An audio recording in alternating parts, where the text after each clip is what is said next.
पूर्वेतील काटाळे गावात मंगळवारी मध्यरात्री एका अज्ञात प्राण्याने शेळी बकऱ्यांवर हल्ला केल्याची धक्कादायक घटना समोर आली आहे। अज्ञात प्राण्याने शेळ्यांच्या गोठ्यात हल्ला करून 14 बकऱ्यांचा फडसा पाडला आहे।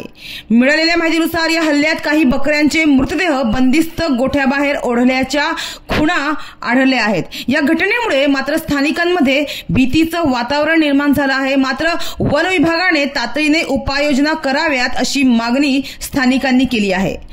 मनोर पोलीस स्टेशन हद्दीत येणाऱ्या काटाळे गावात नदीच्या काठी किरण पाटील यांच्या शेतात त्यांचा बंदिस्त शेळी पालन व्यवसाय सुरू आहे। नेहमीप्रमाणे ते सकाळी बकऱ्यांना चारा पाणी देण्यासाठी गेले असता त्यांना त्यांच्या गोठ्यात भीषण दृश्य दिसून आले।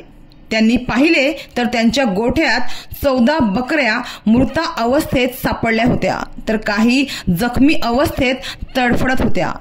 यावेळी त्यातील काही बकऱ्यांचे मृतदेह गोठ्याबाहेर ओढून नेल्याच्या खुणाही त्यांना आढळून आल्या। त्यामुळे हल्ला करणारा प्राणी नेमका कोणता असा प्रश्न आता उपस्थित होत आहे। तर या घटनेची माहिती वन विभागाला देण्यात आली आहे। वन विभाग अधिकाऱ्यांनी घटनास्थळी भेट देऊन पाहणी केली व तपास सुरू केला आहे। हा हल्ला नेमका कोणत्या प्राण्याने केला याचा शोध आता घेतला जात आहे। घटनास्थळी आढळून आलेल्या पायांच्या ठशांवरून बिबट्याने हा हल्ला केला असावा असा संशय नागरिकांनी व्यक्त केला आहे।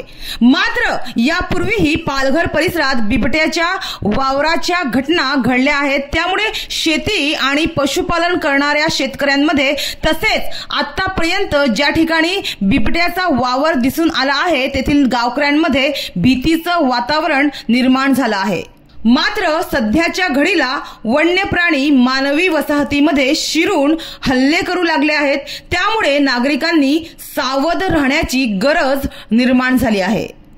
तर वन विभागाने संशयित प्राण्याचा शोध घेऊन सुरक्षा व्यवस्था वाढवावी, अन्यथा मोठा अनर्थ होऊ शकतो असे नागरिकांनी म्हटलं आहे। एक प्रकारे या घटनेचे गांभीर्य लक्षात घेऊन वन विभागाने सुरक्षा व्यवस्था वाढवावी अशी मागणी नागरिकांनी केली आहे।